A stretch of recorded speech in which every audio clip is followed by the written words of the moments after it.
I am Alex. I am a scientist and science communicator, and I'm going to be talking to you about, thank you, DNA in space. Not because I have any real qualifications in this, but because I love DNA. My background is in cardiovascular genetics, and I also love space. So, DNA in space. All right, so who here would want to go to Mars? All right, we have some hands. I think you're crazy. I have absolutely no desire to go to Mars. But it's good that your brains want to go to Mars, but your body kind of doesn't. So our bodies evolved down here on Earth with gravity. So when we go to microgravity, our bodies are not used to it and they don't like it. So your bones start to become brittle. Your muscles start to weaken, right? Because there's no load on either of them. They don't need to be strong anymore, so your body starts to deteriorate them away. All of the fluid rushes up to your head. You get very puffy faces. You start to develop eye problems. Your heart changes shape. It's really not fun often for your body to go to space. But we do send astronauts up there, and we do want to be going on these long-duration space missions. So by sending astronauts up and looking at what happens to their bodies in places like the International Space Station, NASA can come up with things called countermeasures to try and counter these effects of microgravity on the body. So for your brittle bones and your weak muscles, NASA has actually come up with the idea that, okay, well, we're going to supplement the astronauts' diets to help and try and keep them stronger, and they also make them exercise for 2 hours a day. So every astronaut has to exercise for 2 hours a day. They run on this awesome treadmill that has these resistance bands so that they don't run off the treadmill in space. And they also use this crazy weight machine that's a resistive exercise device. It actually has vacuums in it to try and put pressure on it so that they can lift weights, because if you're trying to lift a weight in space, it's just going to float off. So we can come up with these countermeasures if we know what's actually happening to your body.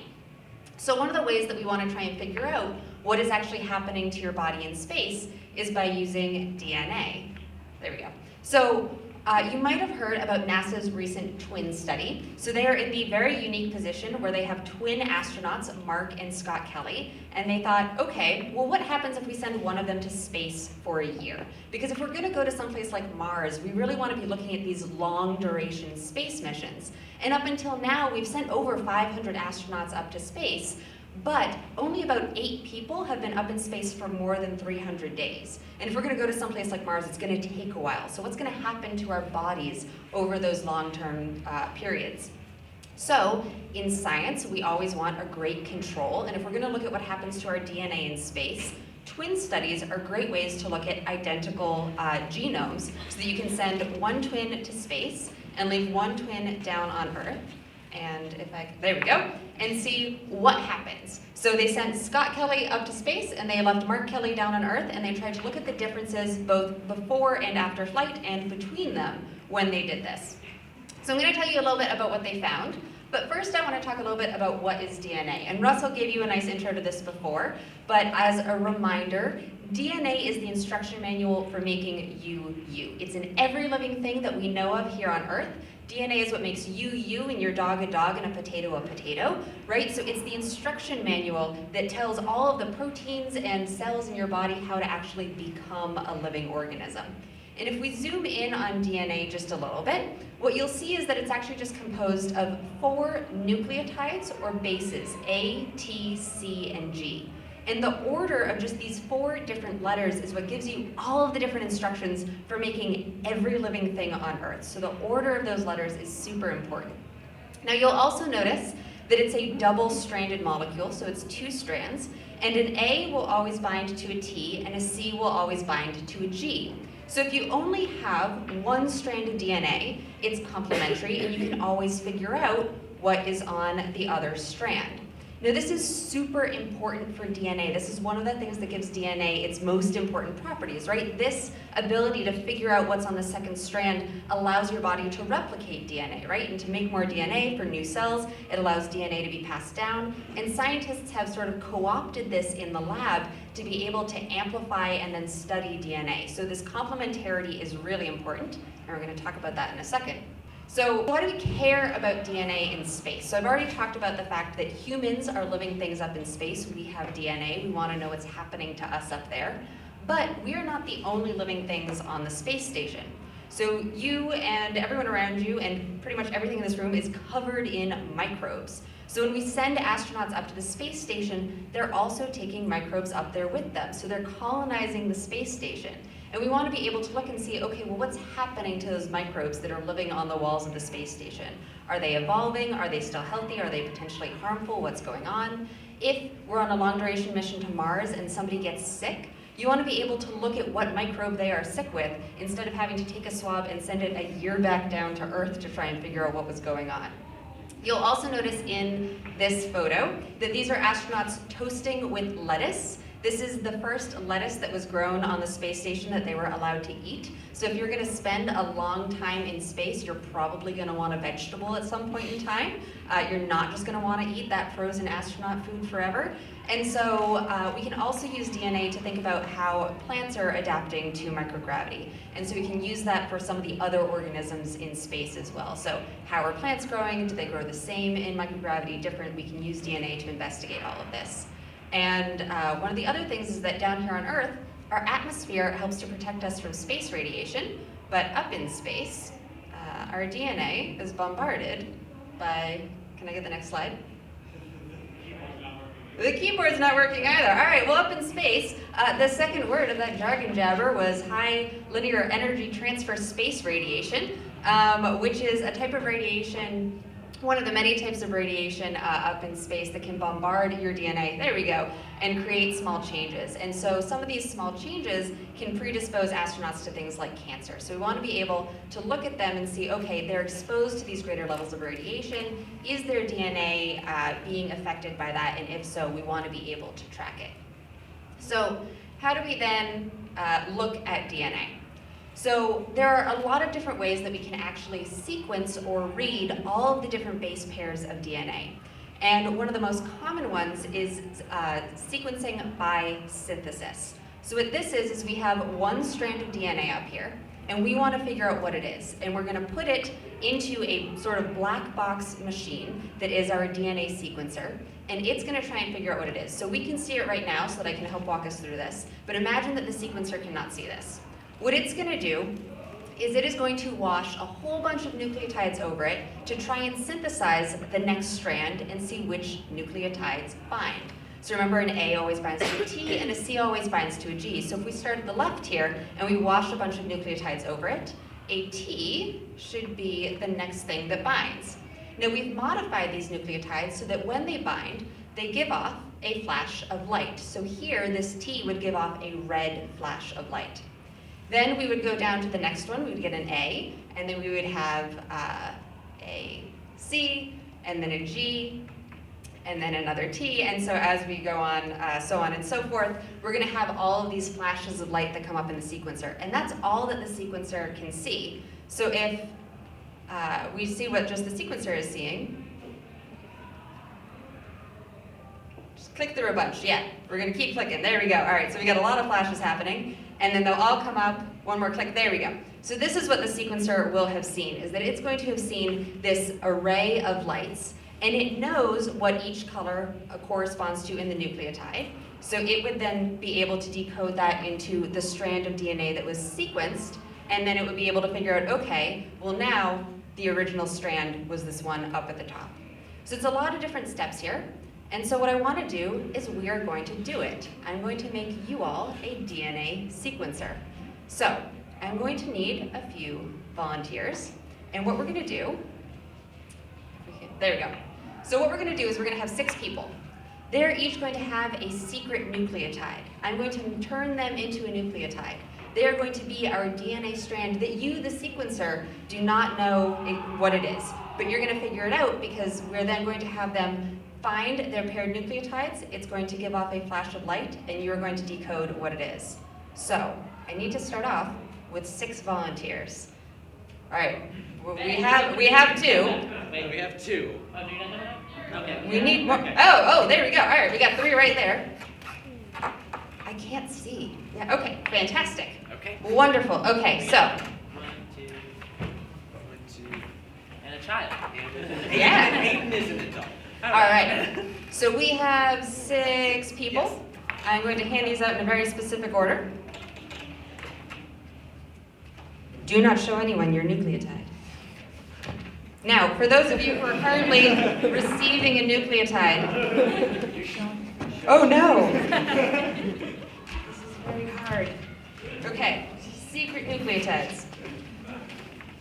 Okay, so remember that an A will always want to bind with a T, and a C will always want to bind with a G. And to make it easier, I've written which you should be choosing at the very bottom of your sheet of paper if you want to cheat. So, what you are going to do is Russell is going to come over with a box of nucleotides. So we are going to sequence this next strand of DNA coming this way. You are going to decide what nucleotide you are. You are then going to figure out what your opposite nucleotide would be. Again, G would bind to C, A would bind to T, and then you're going to show the audience the color of that nucleotide that you have bound to. Does this make sense? Yeah, okay. So I have a letter, Yes. and I know what letter I need to match with. Yes. I'm just going to look in the box and pick that letter out. That's exactly what you're going to do. Okay. I'm glad that we have clarified that. Okay, and then Patrick, if you want to click one that we call out. So you, the audience, are going to call out what color they are holding up. And hopefully we're going to sequence this right. All right, so let's start down there. So figure out what color. Yeah, so clickers and working. Okay. Call it out. Green. Okay, great. Next one. Red. Red, fantastic. Green. Oh, this is working. Wait, hold on. Blue. Yay. Red. Green. Oh, fantastic. All right, so there's this decoder up at the top. So the next thing that I would love you to do is to go down those colors that we have now and yell out what the right base would be. So if we start over at the green, it would be C.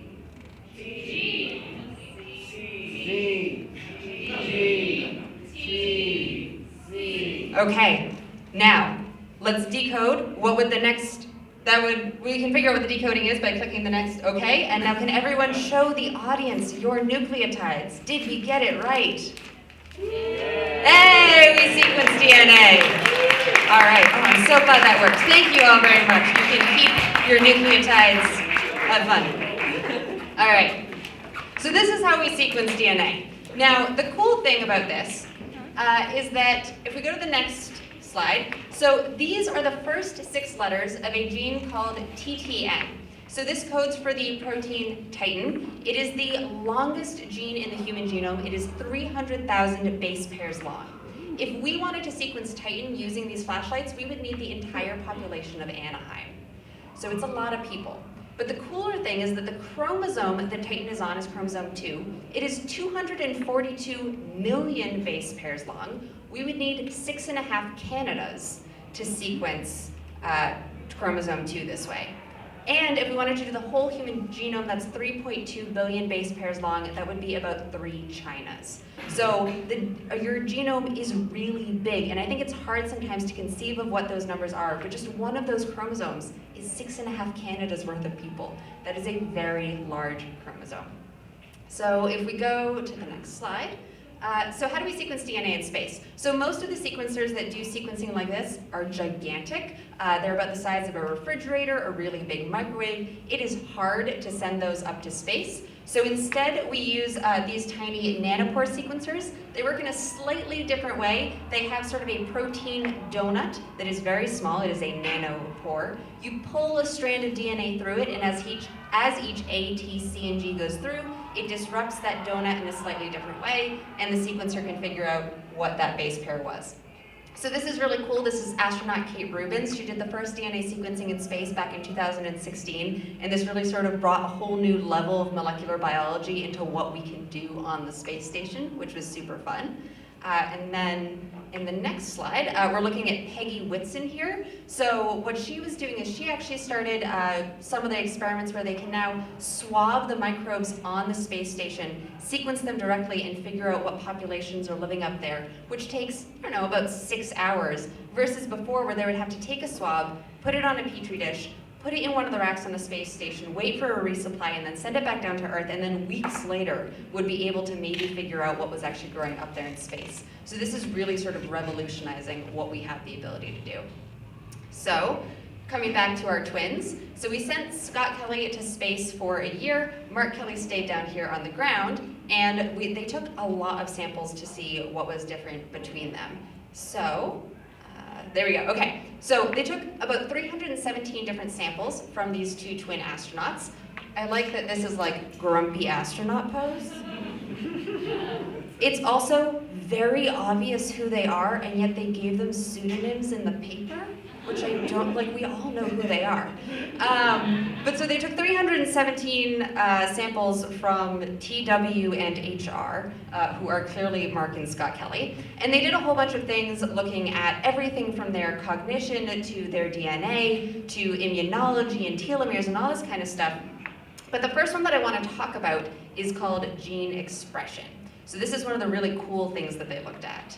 And so, you might have seen some studies or some articles that came out when the preliminary data from this study came out last year. There were a bunch of crazy news articles that came out saying that Scott Kelly suddenly had space genes and he was no longer identical to his identical twin and all this crazy stuff. And they kind of got it a little wrong. What they actually said in the study was not that all of his DNA had changed, but rather that his gene expression had changed. So what this is, what is gene expression? So you have your DNA in your cell, and you can think of it sort of like your cookbook, right? It has all of the instructions for making all of the things that you need in your cells. But your DNA is transcribed into RNA, and the RNA is almost as if you copied down a recipe from that cookbook onto a sheet of paper and then took it off to your kitchen, right? So this is the messenger that goes off into the cell to give it the instructions to make a protein. So this is great, and these transcribed pieces of RNA are transcripts, and so the transcriptome, like the genome is the sum of your genes, the transcriptome is sort of the sum of all of these transcripts in your cell. Now, you have a lot of different genes in your genome, and you have all of the same genes in all of the cells in your body except for your red blood cells. But you don't want every gene turned on in every cell, right? Your skin cells are going to need different genes than your hair cells are going to need, than your liver cells are going to need. They all need specialized things to be happening.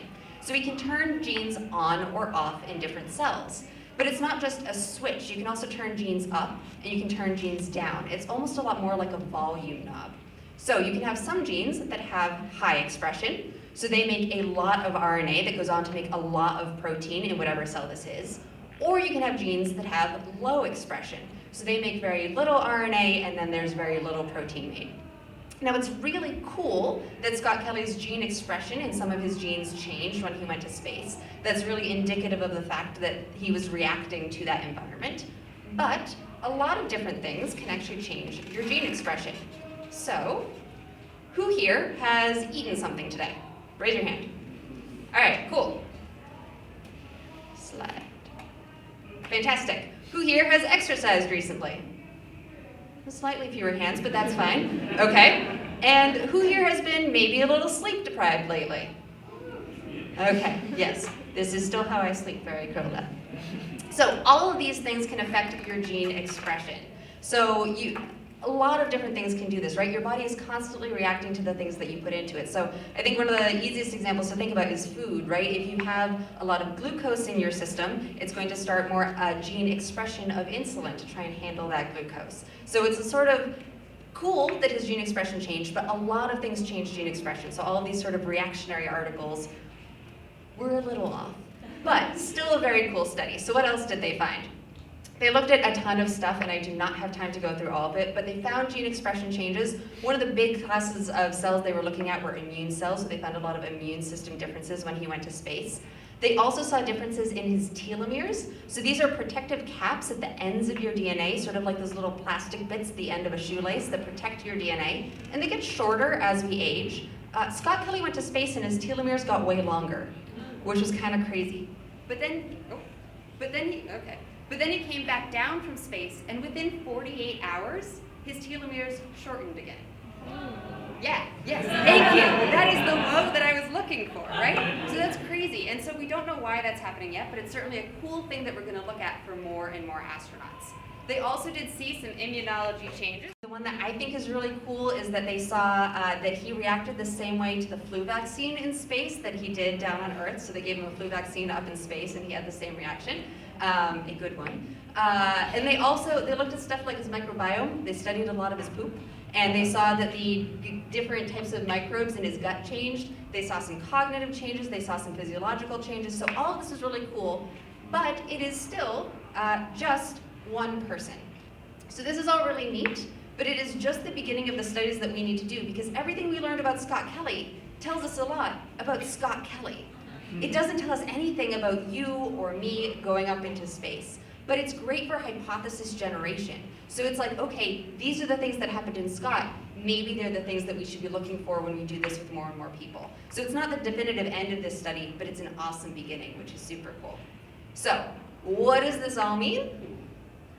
It means that hopefully we're going to be going on farther and farther explorations out into space, and that DNA can be a really cool way to try and figure out how we can do that better, how we can use DNA technologies to keep astronauts healthy, and to make us food, and to see what else is growing on space, and hopefully to get us to Mars in a new, cool way. So, thank you very much.